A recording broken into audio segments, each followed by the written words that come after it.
अस्सलाम वालेकुम वरहमतुल्लाहि वबरकातुह। Walaikum assalam wa rahmatullahi wa barakatuh. Amir Ahl Sunnat, this is Rauf Lala. I belong to Memon community just like you. So I want to speak to you in Memoni and ask question. But I will speak in Urdu so that all listeners and viewers may understand. I have a question, but first of all, I have to confess the fact that I don't have the courage to ask you a question. There's just a question that agitates me, about which I have been thinking to ask the question Amir Ahl Sunnat. According to the teachings of Islam, when we Muslims meet other Muslim brothers, we say salam, the reply to which is given in the form of another salam, meaning they are safe from us and we are safe from them. But one thing is often seen, which I myself am disturbed about. It is observed that we are in such a hurry, despite being Muslims. It's incomprehensible. Like when we are talking to somebody on the phone, yeah, I already told you to do. Yeah, give him that. Okay, let's meet tomorrow. Done. Assalamu alaikum. And we end the call in a hurry. We said salam at the end, the reply to which was supposed to be given. We never listen. He will probably call us back and reply, but it's pointless, time is gone. So is this. It is disturbing me, so I would request, please explain this point in short to me, what it is. Is it right? Will the balance or battery of the phone finish if people end the call after listening to the complete answer of salam? They won't run out of credit. Should we continue this practice? These people are probably not associated with Dawat Islami. I hope the Dawat Islami people give complete answer. It's my optimism. If you join Dawat Islami and pay salam to Dawat Islami people, then inshallah, your desire will be fulfilled. Anyway, that was just some light conversation. How could everyone join Dawat Islami? May Allah enable us. We welcome everyone. Everyone should join for the betterment of the hereafter. Salam is the salutation of meeting, meaning the person you are supposed to meet, pay salam to him. It's a sunnat-e muakkada to pay salam to the one you are meeting. Now, if somebody says salam over the phone, definitely its answer has to be given. Similarly, if salam is paid in writing, its answer has to be given too, whether he answers it verbally or sends it in writing. Both are permissible. So if somebody says salam on phone, he should be given answer.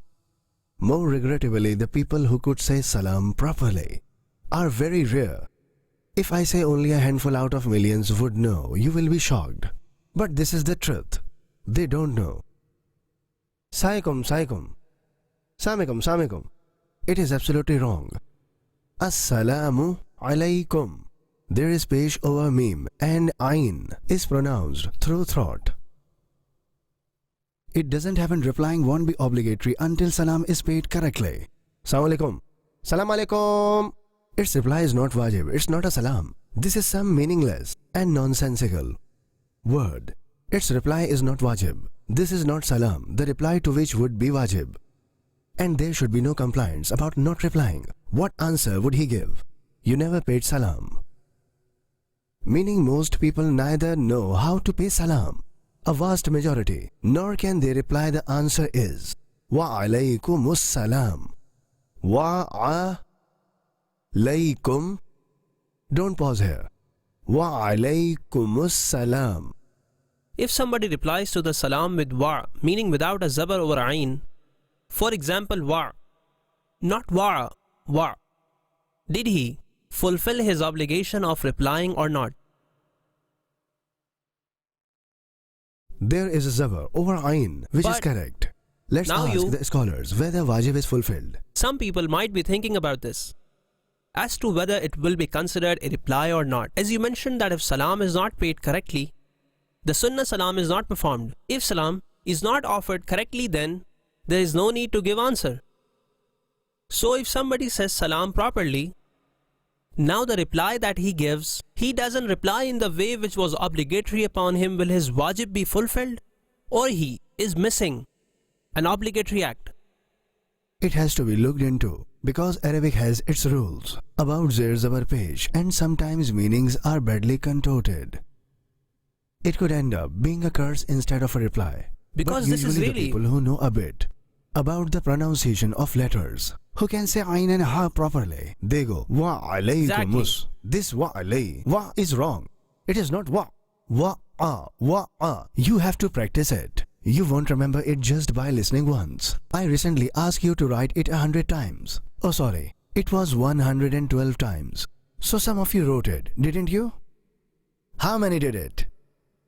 Lots of people are raising their hands. Don't stand. Raise your hands while sitting.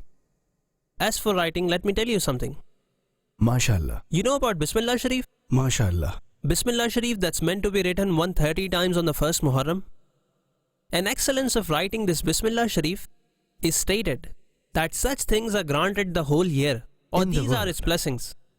I've seen, sir, I also saw in South Africa, all the Islamic brothers with their pen and papers were writing, and it's excellent. Bismillahir Rahmanir Rahim, they were asking each other. They were asking each other about the circles of Meme and Noon because it has excellence. Because That's it the is. worldly excellence. They write it because it has worldly benefits. This, if you tell them that whoever writes Bismillah 130 times will enter paradise without questioning, tell them this excellence and then see how many write. You will not find many. This is Very because it is difficult. about the worldly life that you will obtain safety of your wealth Earnings will and increase and problems will go away. You won't get sick and they will just start doing they'll it. even write 1200 times. But it will just be for their worldly benefits is what I'm trying to say. You ask them to write it 112 times. Now just ask how many of them wrote Bismillah Sharif. 100. I have a feeling that if somebody had it written from last year, then alright, they must have thought that they're not supposed to repeat it every year. But even Let's then, ask how many have written it once in their life. let's ask that. See how many hands are raised. Nobody missed it. Even the showbiz people have written it. You know, if we tell them that whoever writes Surah Fatiha 112 times he will be safe from dengue virus this year, they will write it too. They will write. Yes, sir, no wonder. They are afraid of dengue virus. If only we fear the punishment of Allah Azza wa I Jal. mean, Mufti Sahab has been contacted about the question of Wa alaykumus salam. Mufti Sahib said that Wa alaykum, that is uttering ayn with jazm Wa alaykum. Wajib won't be fulfilled by saying Wa alaykumus salam because in the dictionary Wa'al means a mountain goat. Wa alaykum means your two mountain goats. whoever knows its meaning will think why he's answering like that. So the meaning does get changed. This is why I was not sure before, so I did not say that it's wrong. Anyway, things like that happen a lot. People even say Sam, Salam alaikum, and Sam means destruction. We say Sam, not Salam. They will have to devote themselves to Dawat Islami. They will be taught how to say Salam first. The way he said Salam on the phone, its answer won't be wajib. They will have to pay a visit to the devotees at Madani Tarbiyat Gah. You may also do a 63-day Tarbiyati course. They will teach you how to pay Salam and you can do it as well. If they know already, then they will become more expert. They'll learn a lot more. They will learn to read Quran properly. They will learn a few surahs. Inshallah, Salah and Wudu will be corrected. They will gain the passion for Salah, Inshallah, Azza wa Jal. Everyone should attend Tarbiyati course of 63 days at the centers of Dawat Islami, not only in Babul Madina, but also in other cities, in fact in many countries. So it's highly recommended.